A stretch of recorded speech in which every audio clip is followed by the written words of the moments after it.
Amém. Eu quero saudar os irmãos com a paz do Senhor.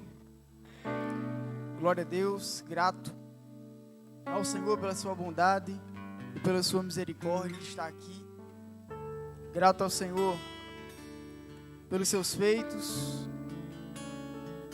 pela sua vontade soberana se estabelecer sobre a vida de cada um de nós.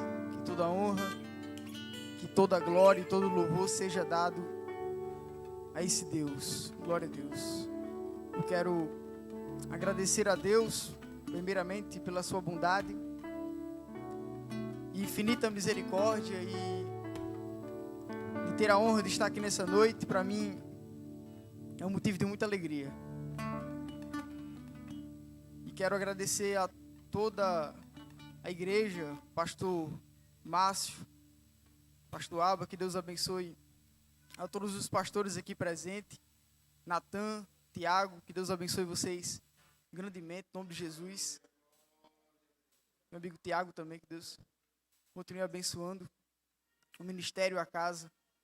Eu quero compartilhar um texto com os irmãos que se encontra em primeira Epístola de Paulo aos Tessalonicenses, capítulo de número 4 e verso 16.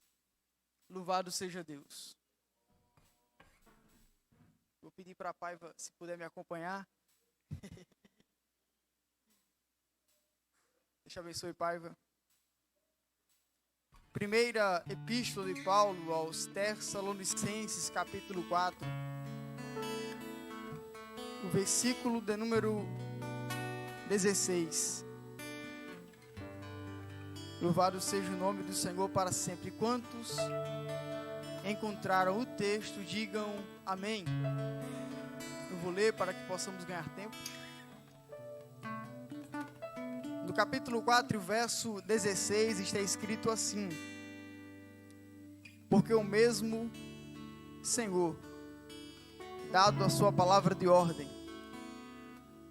ouvida a voz do arcanjo e ressoada a trombeta de Deus, descerá dos céus, e os mortos em Cristo ressuscitarão primeiro.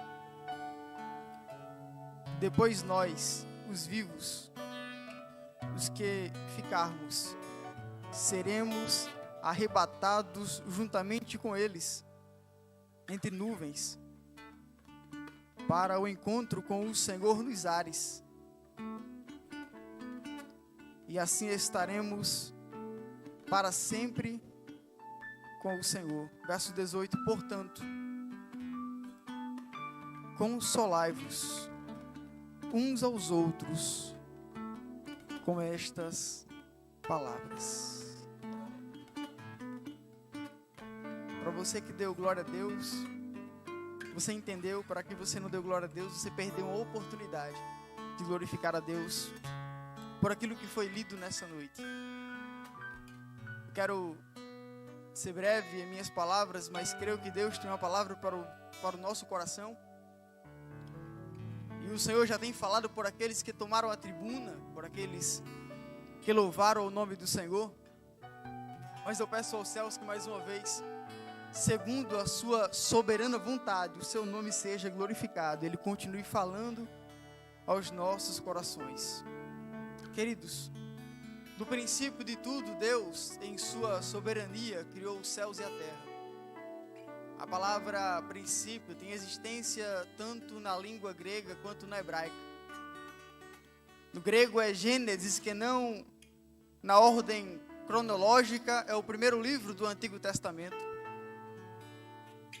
No hebraico é Bereshit, ambos significam a mesma coisa: princípio, começo, nascimento, início de tudo.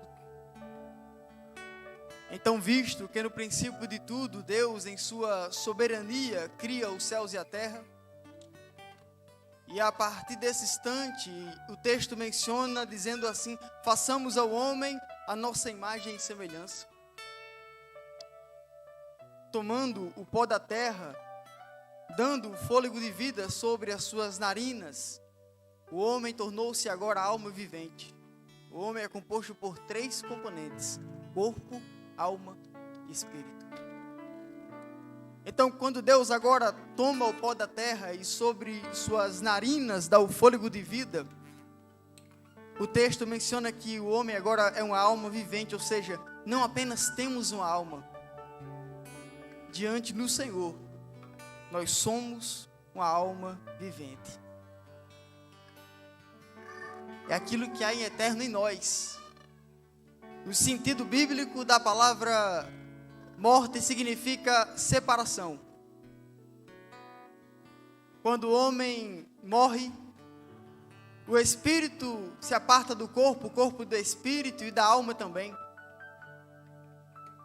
O corpo volta para a terra. Jó vai dizer isso: do pó eu vim, do pó voltarei para lá. Eclesiastes menciona que o espírito volta para Deus que o deu, mas a alma tem um destino eterno. E bem conhecemos a história do princípio de tudo. Deus ordena, porém, que não comesse do fruto da árvore do conhecimento do bem e do mal, porque certamente no dia que comerem daquela árvore, eles morreriam. E conhecemos essa história, sabemos que a serpente, sendo usada pelo diabo, entrou pelo campo da incredulidade com Eva. Eva experimentou do fruto, ofereceu ao seu esposo Adão, Adão também experimentou do fruto. Ambos perceberam que estavam despidos e Deus quis se encontrar com o homem na viração do dia. Parece que dessa vez algo diferente aconteceu, porque o homem se escondeu da sua presença quando percebeu que estava despido. E Deus é aquele que procura pelo homem. Adão, porque você se escondeu? Me escondi quando percebi que estava despido em mim mesmo. Ora, quem disse a você que estava despido por um acaso? Você comeu do fruto da árvore do conhecimento do bem e do mal? E a resposta é: a mulher que tu me deste por companheira, foi ela que me ofereceu do fruto e eu comi. Mulher, por que você fez estas coisas? E ela responde: a serpente me enganou e eu também comi. E a partir desse ponto é dado a consequência do pecado. A serpente rastejando sobre a terra. A mulher aumentando as dores da sua conceição, as dores de parto. O homem tendo de trabalhar. Ambos são expulsos do jardim do Éden. E a Bíblia menciona que nesse instante é posto um querubim. A palavra querubim tem origem hebraica e também querub, que significa guarda, é posto um guarda com a espada inflamada. Agora ninguém poderia entrar ou sair depois destes acontecimentos. Dando procedência, a Bíblia menciona que Caim matou Abel, foi para a terra de Nod, coabitou com a mulher, levantou uma cidade. Mas para a descendência justa diante do Senhor, Adão vai ter um filho chamado Sete. E a Bíblia vai dizer que os filhos de Deus olharam para as filhas dos homens, viram a sua beleza, a sua formosura e tomou para si, e nasceu uma descendência de gigante na terra. A Bíblia estava dando ênfase que a descendência justa de Sete olhou para a descendência ímpia de Caim, e ambas se misturaram na terra. E Deus, que dos altos céus, posso crer, que não se agradava com estas coisas, porque é nesse período que os homens buscarão os seus próprios conselhos. É nesse período que os homens buscarão suas próprias escolhas e os seus próprios destinos. Mas agora distantes daqueles que dizem que Deus se arrependeu de ter feito a raça humana de forma alguma, irmão. No original é Nahum, afligiu-se, entristeceu-se. Mas talvez, ao olhar para a terra, é uma geração corrompida, ele achou um remanescente chamado Noé, pregoeiro da justiça. E Noé é avisado por Deus antecedendo os acontecimentos finais, dizendo: Noé, começa a pregar, dizendo que dos céus vai descer chuva, e quem não estiver preparado vai perecer com este mundo antigo de pecados. Noé tinha 3 filhos, Sem, Cã e Jafé. A partir destes, originaram-se de todas as nações de até então. Alguns dizem até que não havia chovido ainda, mas Noé estava pregando: dos céus virá chuva, porque assim nos veio a palavra do Senhor. E a sua palavra não voltará para ele vazia, mas primeiro cumprir-se-á a sua vontade. Com ele seus 3 filhos, que veio até então todas as gerações, logo mais na frente Abraão, Isaque e Jacó, os nossos patriarcas. Abraão foi chamado por Deus enquanto mesmo estava em Ur dos Caldeus com a sua parentela. Um povo que era politeísta, adorava mais de um Deus, adorava Deus Sol, Deus Solo. Mas é que Abraão significa pai de grandes povos. Ele tinha convicção de quem era o seu Deus, um Deus que é todo poderoso, que criou os céus e a terra. Com ele morou em terras peregrinas, e terras estas que não eram suas por posse, mas que por promessa eles abraçaram. Acreditaram nas promessas do Senhor, e no tempo certo Deus os abençoou, Isaque e Jacó. Com Jacó veio os 12 patriarcas, e entre os 12 patriarcas um homem chamado José. José foi perseguido, tentado a ser desacreditado, mas é que no tempo certo Deus vai exaltar a José, porque ele sabia chamar a atenção do seu Deus, obedecendo a sua palavra.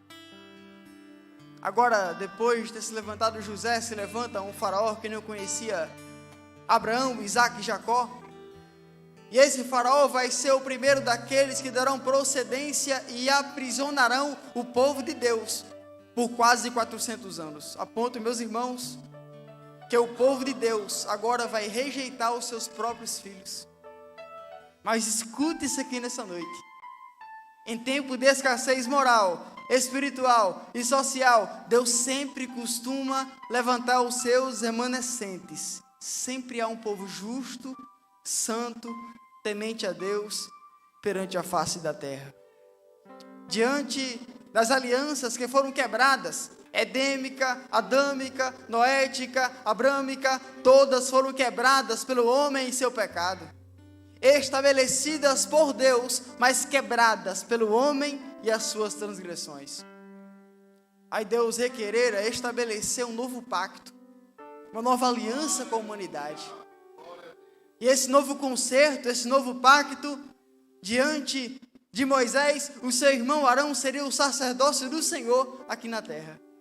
É por isso que Hebreus 5 vai dizer que era necessário um homem ser escolhido, ou elegido dentre os homens, para que ele pudesse oferecer dons e sacrifícios em favor dos homens.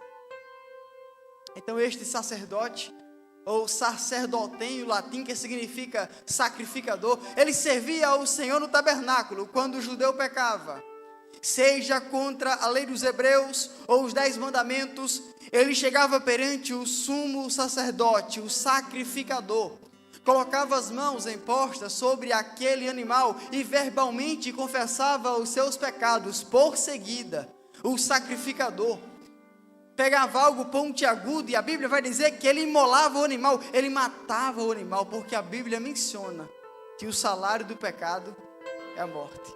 Mas compreendemos nessa noite que o dom gratuito de Deus é a vida eterna. Aquele cordeiro que aquele homem trazia para que fosse morto em seu lugar, falava tipologicamente de um Cristo, apontando para um Cristo que não apenas tiraria o pecado do homem por um tempo, mas purificaria o seu ser e traria esperança para que tivesse com ele uma vida eterna. Aquele cordeiro que aquele homem trazia para que fosse morto em seu lugar, falava tipologicamente de um Cristo que viria para morrer pelos meus defeitos e pelos seus defeitos também, pelos meus pecados e pelos seus pecados também. Em Hebreus 9 relata: ora, se o sangue de bode, de ovelha, purificava o homem temporariamente, imagina só o sangue de Jesus, que nos purifica de todo pecado e toda injustiça. Provérbio 28, 13, aquele que esconde as suas transgressões, os seus erros, este não prosperará, não será feliz. mas o que confessa e deixa, recebe misericórdia. Os profetas já vinham profetizando acerca daquele que seria o perfeito sacrifício. Profeta estes como Isaías, capítulo 7, verso 14, o próprio Senhor que nos dará um sinal. E eis que uma virgem conceberá, dará luz a um menino, e o nome deste menino se chamará Emanuel, Deus conosco, o príncipe da paz. Um homem justo e santo chamado Simeão, é revelado a Simeão que ele não vai morrer enquanto ele não vê com seus olhos o Rei da Glória, aquele que tem a glória, aquele que era e que é o todo-poderoso príncipe da paz. A Bíblia menciona que Simeão, impelido até o templo, encontrou-se com Maria, segurou Cristo nos braços e, conjecturando ele fez mais ou menos assim: Senhor, despede agora o teu servo em paz, porque os meus olhos contemplam a tua salvação. É este menino que vai ser transpassado, para que os pensamentos e as intenções dos homens sejam descobertos. Jesus crescia na graça e no conhecimento. Em certa ocasião, Jesus, ainda quando criança, entrou em uma sinagoga, abriu a palavra, expôs o texto, e estavam presentes escribas e fariseus, doutores, conhecedores da lei. Ficaram impressionados, talvez pensasse apenas que o Espírito era sobre ele, e diziam: como pode uma criança falar com tanta sabedoria, com tanta autoridade? Não apenas isso, ele é o próprio poder sendo manifesto aqui na terra. Quando ele abre a palavra, expôs o texto, ele vai dizer aquilo que está escrito em Isaías 61, e verso 1: o Espírito do Senhor Jeová está sobre mim, porque o mesmo enviou-me para restaurar os contritos de coração, abertura de prisão para aqueles que estão presos, e anunciar o ano aceitável do Senhor. Ele fecha a palavra e vai dizer: se cumpriu hoje aquilo que estava escrito a despeito de mim. Este mesmo menino cresce. Do capítulo de número 11 de Mateus, a Bíblia relata que 2 discípulos de João Batista perguntam a ele se ele é o Messias, ou deviam aguardar outro depois dele. Ele vai dizer: anuncie aquele que vos enviou. Os cegos podem ver, os surdos agora ouvem, os leprosos são purificados, os mortos são ressuscitados, mas aos pobres de espírito é pregado este mesmo evangelho da salvação. Do capítulo 24 de Mateus, Jesus está com os discípulos nessa ocasião, e os discípulos mostrarão a estrutura do templo, e dirão: olha que dádivas, que maravilhas. E Cristo vai dizer algo mais profundo que as suas palavras: em verdade eu digo a vocês, que não vai ficar aqui pedra sobre pedra que não seja derribada. Imagina só, eu posso conjecturar a situação. Parece que nesse momento formou-se um ponto de interrogação na mente de cada discípulo. A pergunta talvez fosse unânime entre eles: Cristo, quando serão estas coisas? Que sinal haverá da tua vinda e do fim dos tempos? Jesus respondendo disse-lhes: acautelai vocês que ninguém vos engane, porque muitos virão em meu nome, e eles enganarão a muitos.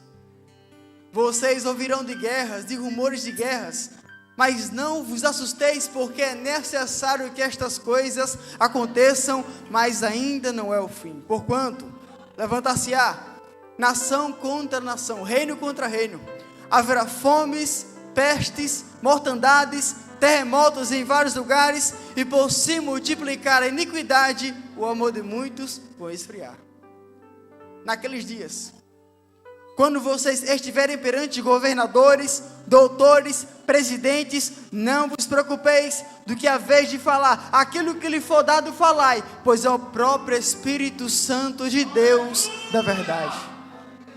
Acerca do reino dos céus, ele disse: o reino dos céus será semelhante a 10 virgens, 5 nécias e 5 sábias. Bem sabemos que as nécias não levaram consigo azeite em reserva, mas a minha igreja, ela precisa estar com azeite em reserva. quando Todo-Poderoso se manifestar.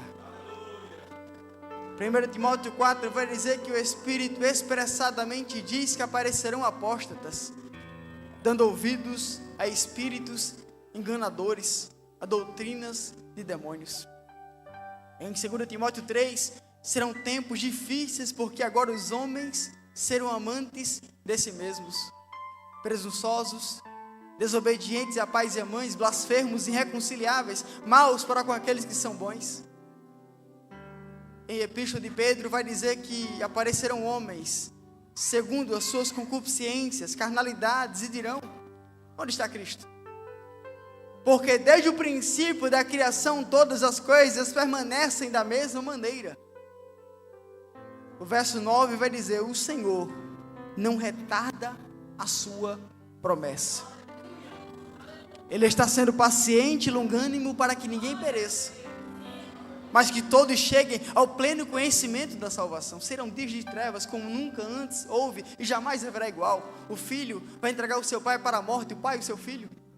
Mas, irmão Alexandre, e a igreja do Senhor? A igreja do Senhor não precisa se preocupar. João capítulo 14: não se turbe o vosso coração. Credes em Deus e credes também em mim. Na casa do meu pai há muitas moradas. E se não fosse assim, eu não vou teria dito: eu vou preparar lugar. Mas quando eu for preparar lugar, virei outra vez para mim mesmo, para que onde eu esteja, estejais vós também. 1 Tessalonicenses 4,16. O Senhor virá com alarido, grito, voz de arcanjo e trombeta de Deus. E aqueles agora que morrerem em Cristo, eles ressuscitarão primeiro.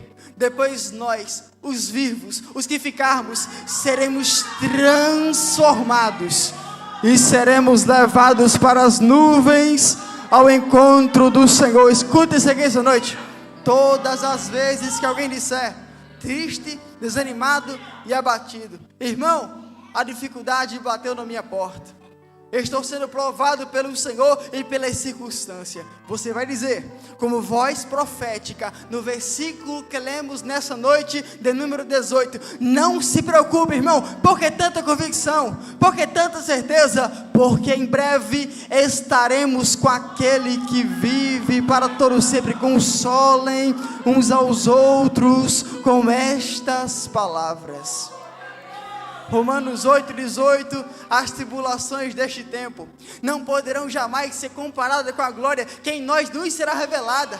1 Coríntios 2,9: aquilo que o olho não viu, o ouvido não ouviu, não desceu ao coração do homem, o homem não imaginou, mas são as coisas que Deus preparou para aqueles que o amam, para a igreja do Senhor. Aí Paulo vai dizer em 1 Coríntios 15:51: eu digo a vocês o mistério. Qual mistério, Paulo? Nem todos nós dormiremos, mas todos seremos transformados em piscares de olhos, ante a última trombeta, porque a trombeta soará. Aí ele vai dizer assim: porque isto que é corrupto, necessário é se revestir da incorruptibilidade, isto que é mortal se revestir da imortalidade. Então, quando isto que é corrupto se revestir da incorruptibilidade, isto que é mortal se revestir da imortalidade, então cumprir-se-á a palavra que está escrita: tragada foi a morte na vitória. Onde está, ó morte, a tua vitória? Onde está, ó inferno, o teu agrilhão? Eu vim com a boca de Deus para dizer aquilo que está escrito em Amós 4,12: prepara-te para te encontrar com o Senhor teu Deus, porque a qualquer instante os céus serão abertos. Ele vem com poder, com a espada de justiça, porque na sua primeira vinda veio para ser humilhado, pendurado na cruz. Ele ressuscitou ao terceiro dia, mas na sua segunda vinda ele virá com os anjos do Pai, com a glória do Eterno. O seu nome é Rei dos Reis, Senhor dos Senhores. Ele é soberano e nada poderá modificar a vinda daquele que vem. Ele vem, as circunstâncias podem vir, os dias maus podem bater à sua porta, e os porquês podem inundar o seu coração, E Deus marcou encontro ao seu interior, te trouxe nesse lugar para gritar a sua alma, dizendo: Maranata, ora vem, Senhor Jesus.